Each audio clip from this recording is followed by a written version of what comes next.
Quiero saludar a Antonio de la Cruz, el expresidente de Inter-American Trend, analista político. Antonio, bienvenido, un gusto saludarte. Muchas gracias, Ileana. Siempre un placer estar contigo y la audiencia. Igual para nosotros, comenzando la semana sobre todo. A ver, comencemos por esta parte final de la nota, lo que tiene que ver con Juan Carlos del Pino. ¿Es realmente trascendente su comunicado? ¿Es realmente trascendente lo que señala? Lo importante del comunicado de Del Pino es que permite documentar las irregularidades que él vio como rector, que es miembro de ese Consejo Nacional Electoral. Eso sigue después que tenemos las actas y que están publicadas, como todo el proceso ha sido un proceso que ha sido un fraude. Y eso permite, viniendo del rector, documentar eso. Y ahí está la importancia. Es cierto, es 30 días después. Sin embargo, habría que ver en qué condiciones fue de que el rector del Pino pudo estar en Venezuela en términos de su seguridad. A lo mejor en ese momento sintió que no era la oportunidad y hoy considera que puede presentarlo. Recordemos que estamos ante un aparato represivo que está realmente cometiendo muchos hechos que conducen a crímenes de lesa humanidad. Es decir, ante el comunicado de Del Pino, tú puedes escuchar, Antonio, varias posiciones, con varias preguntas: ¿por qué esperó un mes? ¿Por qué no lo hizo antes? ¿Por qué no subió a la sala de totalización? ¿Pudo haber sido más contundente? ¿Pudo decir más?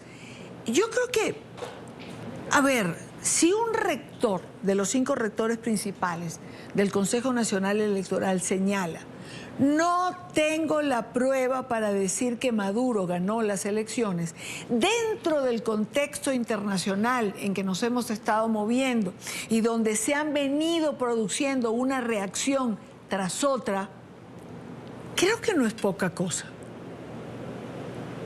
Tiene impacto porque están las actas publicadas que la comunidad internacional la ha visto, está consciente de ello, y además el rector del Pino dice todo lo que ocurrió hasta el momento en que se suspende la transmisión de los datos, y eso te da una gran parte de la película de lo que ocurrió ese día.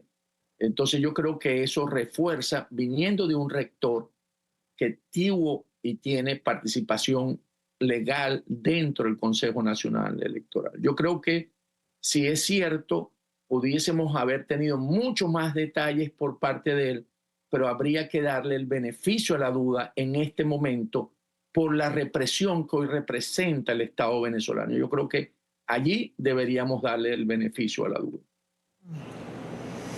Antonio, faltan horas para que podamos contabilizar el mes del 28 de julio, fecha de las elecciones. Si tuvieses que hacer un balance de lo que ha ocurrido en este mes, ¿cuál sería el tuyo? Es un mes donde Maduro, si tenemos que darle un título, Maduro es ilegítimo y por lo tanto continúa perdiendo apoyo, y no solamente ilegítimo, se quedó sin el respaldo de un pueblo. Y en ese sentido queda muy débil. Queda débil, solamente se sostiene por las ballestas, ¿verdad?, de ese sector que lo acompaña. También podemos decir que consiguió unir a una parte importante de la comunidad internacional que le pide que muestre las actas para poder considerarlo que su elección realmente él la ganó, y allí ha permitido unir a la izquierda democrática que hasta ahora siempre había estado como aislada, como que, bueno, démosle también a Maduro la posibilidad. Ahora todos lo piden, hasta AMLO, López Obrador en México, el fin de semana que había dicho: me voy a acoger al dictamen del Tribunal Supremo de Justicia, y sin embargo quiero ver las actas que sean validadas por un organismo internacional. Entonces yo creo que eso también. Y lo otro que podríamos resaltar, ha habido una movilización interna e internacional importante alrededor de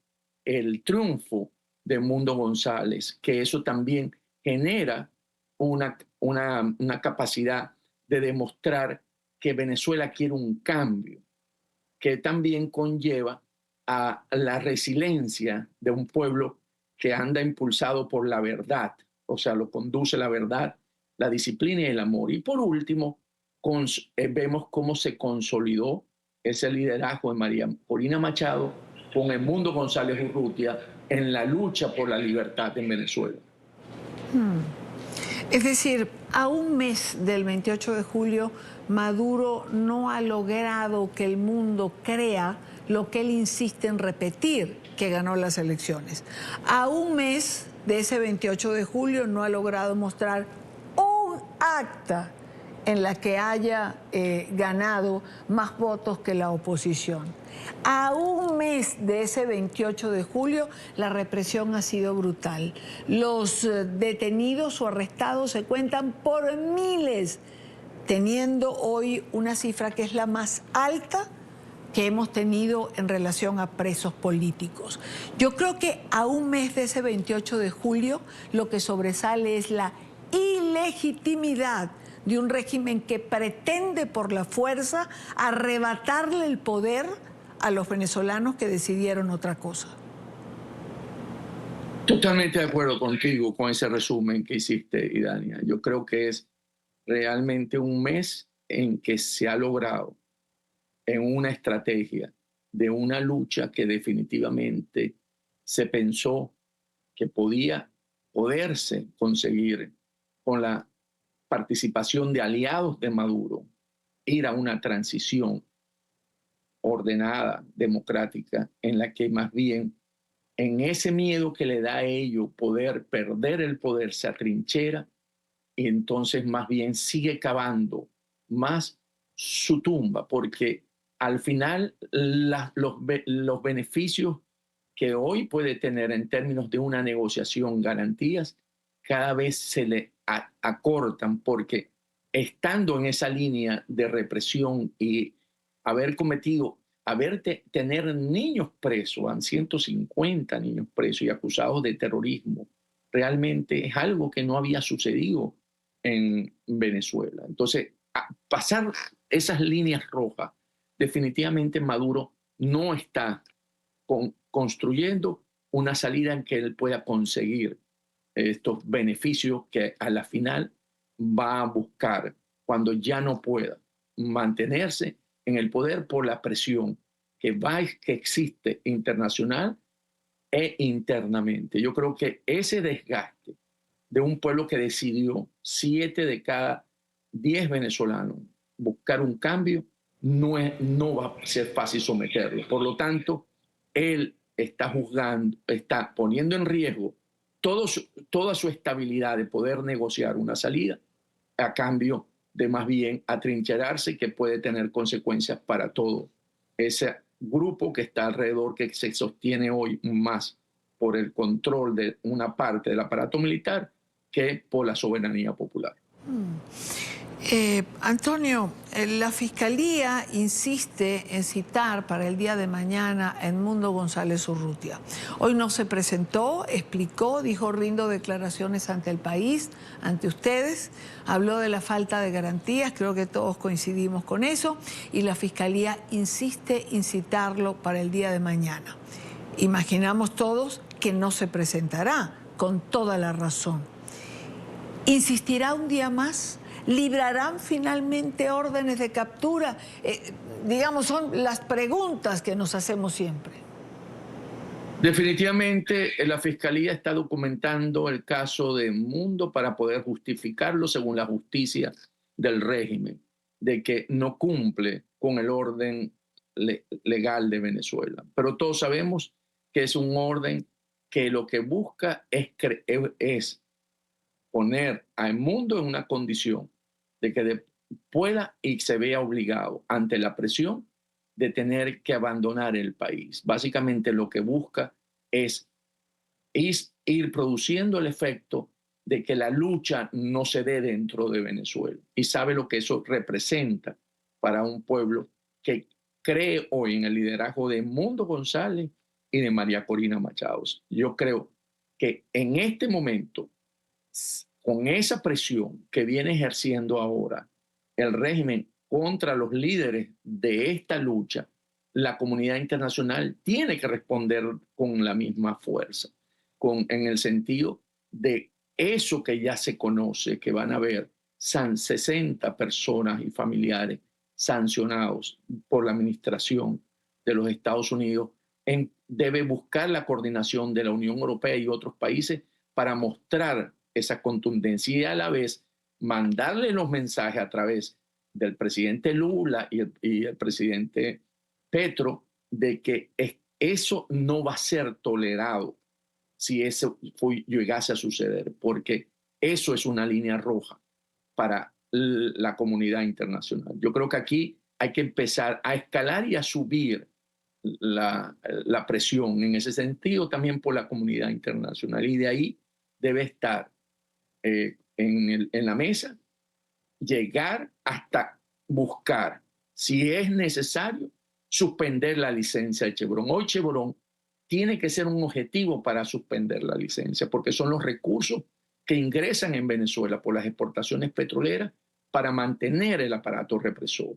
Entonces yo creo que hasta eso, a pesar del lobby que hacen en la ciudad, en esta ciudad, en Washington, esa compañía no debería existir. Y hoy hay un editorial del Wall Street Journal en ese sentido, mostrando de que hay que escalar la presión al gobierno de Maduro ante su necedad y su no buscar una solución en el país. ¿Por qué? Porque el que Maduro se mantenga en el poder, porque siempre esgrimen que va a haber una migración mayor, el sufrimiento del pueblo venezolano se va a profundizar, y por lo tanto yo creo que es el momento de cerrar filas y mostrar también una máxima presión contra Maduro, claro, en términos de que no va a ser aceptado. Pero la pregunta es, ¿se atreverá la administración Biden a subir la presión, a eliminar el título Chevron, por ejemplo, que da recursos a Maduro? Es que ya tendríamos que estar en eso. Pero estamos en época electoral, ¿no? En Estados Unidos, no lo olvidemos. Yo creo que la carta de la vicepresidenta Kamala Harris, en la que pide incrementar la presión a nivel internacional, que dirigió el fin de semana, yo creo que hay que explorar y hay que profundizar en esas conversaciones con la administración Biden-Harris, porque recordemos que ella es la candidata presidencial en este momento, con una opción de poder ganar la elección. Entonces pienso que allí hay que buscar y seguir trabajando, y no solamente porque ese crudo se vuelve en crudo de sangre. Entonces, y allí hay que empezar a generar que los mismos accionistas de Chevron encuentren que hacer negocio con un hombre que está en esta posición cometiendo crímenes de lesa humanidad, de que empiecen a ver los riesgos que eso significa desde el punto de vista reputacional, que es muy importante hoy en día para las empresas globales, de que es más un momento de riesgo que de beneficio, como lo han visto ellos hasta ahora.